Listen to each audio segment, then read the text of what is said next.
Back off, big man. Scoreless first inning, Jack McDowell. The first Brewers batter is Paul Molitor, and he gives it up.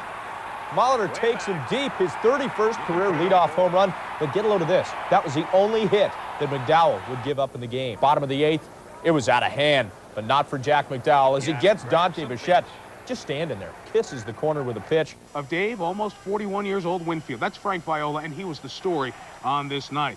Gets Winfield swinging, gets Roberto Alomar swinging. Viola on 3 days rest was on. He got Joe Carter and had a no-hitter into the 8th. None out in the 8th. Tony Pena putting down the signs. Frank didn't shake him off all night. Derek Bell, a smash. Tim Naring, a great pick. Gets up. Bell's got speed. Naring's got him at first. And the no-hitter is still in shape. Next batter, Ed Sprague. He rips one to short. John Valentin comes up with it. He throws high, but Mo Vaughn goes up, comes back down on the bag, keeps the no-hitter alive to the 9th inning. The leadoff hitter for Viola, Devon White, the leadoff hitter for the Jays. 2-2, and he served up a pitch a little too high. There goes the no-hitter. Frankie said, my bad. Pitch a little too high. He wanted to get down low. You saw where Pena's target was, and you see their reaction as the no-hitter is gone. But this is just a 1-0 game. White advanced to second with 2 outs. Winfield, a slow roller. Scott Cooper, a gun from third, gets Winfield, and Viola gets the congratulations on a one-hitter. And the Braves were at Wrigley. A cold day, but a hot pitcher, Jose Guzman, against Sid Bream with a forkball that gets him 7 strikeouts for Guzman. Top of the 6th, working on a perfect game. Greg Olson, a shot towards right. Sammy Sosa runs it down. Cubs led 1-0. Guzman perfect through 7. In the 8th, he walks Pendleton, so the perfect game is over with, but he still has the no-hitter going.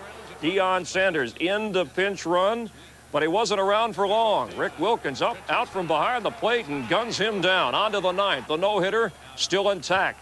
Mark Lemke leading off the inning against Guzman, and an easy bounce to Grace, so there's 1 away. It's not over until Cabrera swings. Francisco Cabrera, but he pops up to Steve Buechele, 2 out.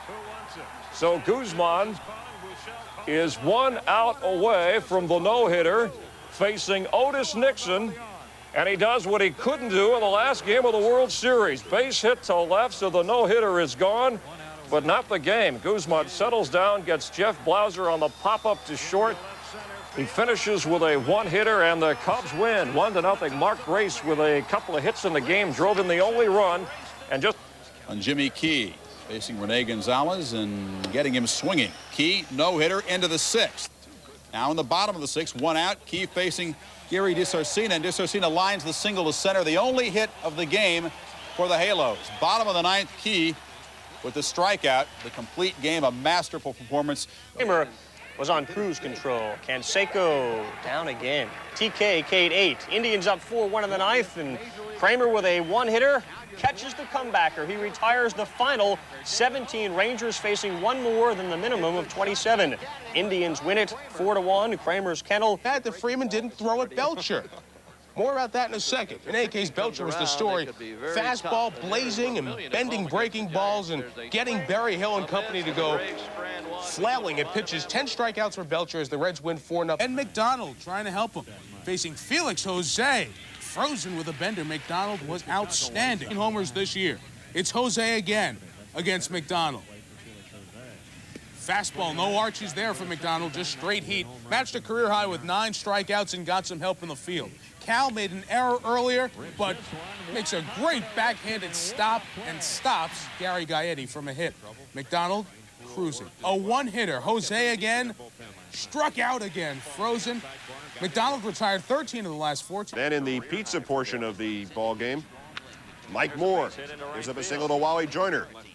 Because in the 3rd here, bun-sized smoked sausage time, cola beverage time, strikes out McReynolds and Gagne.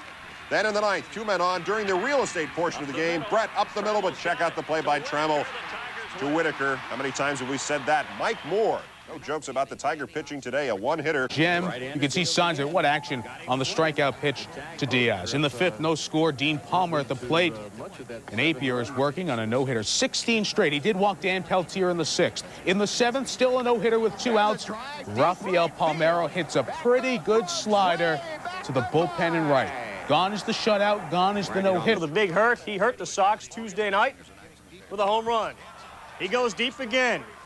But Andre Dawson is in right, and he takes the home run away. It's an omen. Take another look at it, and for sure, the big hurt would have had another one. Darwin getting defensive support all night. Lance Johnson leading off the third, and he goes to third, and Scott Cooper is there. Next batter, Mike LaValliere. And dare we say, great Scott, it's Scott Fletcher, robbing him of a sure hit. Darwin was perfect through three. After Tim Raines walked to lead off the fourth, Joey Cora to move on. It's a very nifty double play. Darwin faced the minimum through six, total command of his pitches, had the curveball working, had a sinker working, even had the high heat. Just ask Mike LaValliere. Dan Pasqua comes up. The perfect game is gone. No hitter still intact. The ball was not carrying all night, but on this play it does. Billy Hatcher never gets to the wall, and it cost him. Pasqua breaks up the no-hitter with a triple. In the ninth, Darwin facing Joey Cora with 2 out, and he gets him swinging. Sox win at 5-zip. Darwin throws only 95 pitches. Plenty for Mike Moore, who was perfect into the fifth. Craig Paquette, that's the hardest hit ball. Moore gave up all night, and Gibson is there to track it down. This one not hit as hard, but it does fall. The only hit of the game that he would give up, Scott Liddy does it. That would be, in fact, the only base runner for Oakland. One hitter in the ninth, and Moore gets Chris Heyman looking. He had 5 Ks, Detroit 9-0. Moore faced just 28. And Pete Harnisch on the hill, no hits through 4. Ricky Gutierrez, look at the play by Andujar Cedeno right there. Nice bounce pass over to first, gets him. It's a no-hitter for Harnisch. When Jarvis Brown, at the top of the 7th, lays down a bunt, Harnisch fields it. Gotta hurry. Error? I mean, the thing was all over the place. Well, they scored it a base hit.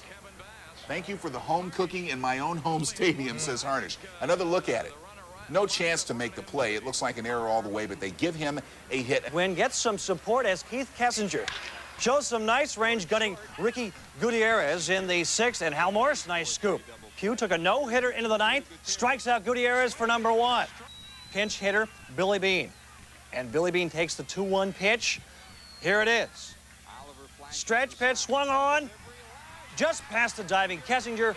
Pugh had a no-hitter for 8 1/3, stayed in the game, walked 2 to load the bases, but with 2 out, he gets Derek Bell to hit into the 5-4 force play to end the game. A 1-hitter for Pugh. Reds win 8-zip.